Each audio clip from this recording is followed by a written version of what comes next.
Hi everyone, my name is Valeriya. I am a nurse practitioner board certified in OBGYN. So I have been practicing women's health for a number of years now, and I started in conventional medicine.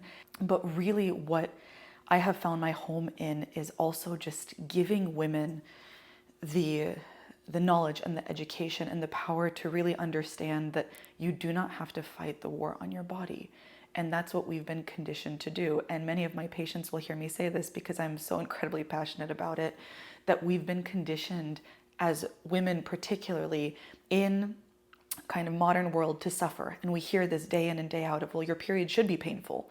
And well, of course, pregnancy is scary, and delivery, let me tell you all my scary stories. And menopause. Oh yeah, so back to your period, right? So is it debilitating? Oh, you only have to take Advil? Well, I go to the emergency room. Yeah, I'm out for like 5 days. It's catastrophic. And we almost say these things anecdotally because we don't know any other way. And I am incredibly, incredibly excited to let people know that there is another way. And I've really kind of found my niche in several different specialties where the whole point is for women to get control of their bodies back. And it is through education, and it is through knowledge, and it is through just being able to actually tap into what your body's telling you. So for me, that really, it spans the lifespan. So people ask, what ages does women's health apply to? And it really is the onset of near reproductive age. And for a lot of women now, that's starting with the age of 9 or 10. So we have a lot of hormone disruptors in our environment that have kind of contributed to early onset periods. We also have women that are going through perimenopause earlier, but women who are going through menopause later. And so it really is anything that falls into that spectrum that really doesn't let women have the quality of life that they want to have, or just the education and the knowledge to make really informed decisions about what they want to do or just their options in general. So some of the things that I focus on that are very near and dear to my heart are first and foremost fertility.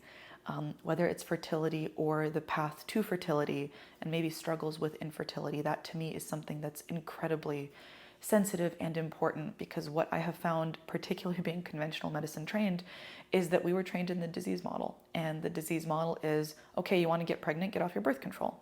Okay, your periods are kind of weird. Well, that's kind of normal. Oh, they were weird before the birth control?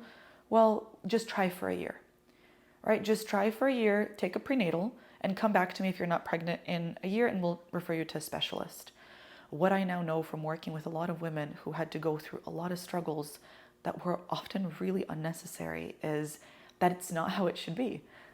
There is no one-size-fits-all approach, but there is a very amazing, comprehensive kind of journey that each woman can take that really stacks things into place long before you have to go see an infertility specialist. So kind of linked with that, I do a lot of fertility awareness education, which is fertility linked, yes, to get pregnant, but it's also the fertility awareness symptothermal method is something that I teach and educate on, because it's getting to know your body, whether you want to achieve, avoid pregnancy, or just learn more about kind of your baseline. And it's how to do it with signs and symptoms that your body is literally doing every day. So that kind of led me also into the field of working with birth control. I used to be a birth control expert, trained by Merck Pharmaceuticals, kind of went through the entire gamut of being able to dose birth controls perfectly.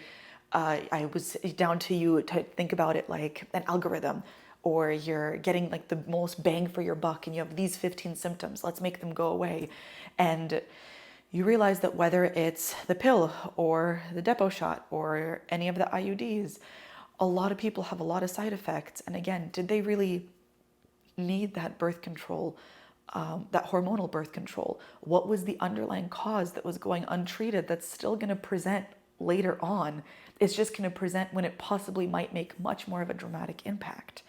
And do you need that birth control? Is there a safe way to come off of it, or to transition, or to learn enough about your body that you get to know, wow, there's actually a very small window in which you can get pregnant every month. And is that window worth kind of giving up all of the positive hormonal effects that your body has?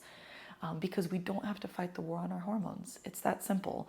And it's amazing to have women reclaim their bodies in a way where they get to dictate what it does. They get to dictate how they feel. And that's really why I went into this field, is that so you're not a passenger in your own life.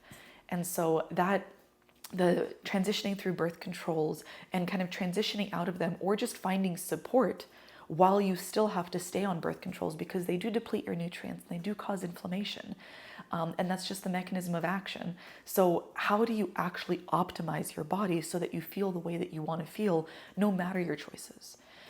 One of the other things that I feel incredibly passionate about is period issues. Again, you might have heard me mention in the beginning, these happen often and we are conditioned to think that that's just how it should be. It is not. Irregular periods are not normal. Painful periods are not normal. It is your body trying to tell you something. So I go through period issues, through PCOS, through endometriosis. I am incredibly focused in also on libido and sexual health. Pleasure is a birthright. Women will hear me say that over and over again, just because something else that I focus on, women who are very tired but wired, just because you're tired but wired does not mean that you do not have access to pleasure in your life and to actually learn how to slow down. So I work a lot with lifestyle and with diet as well. We're looking at hormonal imbalances. I'm looking at transitioning through cycles. So maybe into your reproductive years, or into fertility, or trying to get pregnant, or trying to figure out how to not get pregnant because that's your prerogative, or transitioning to your wisdom years. Again, all of these kind of hormonal plays, it's a symphony, and it shouldn't be scary.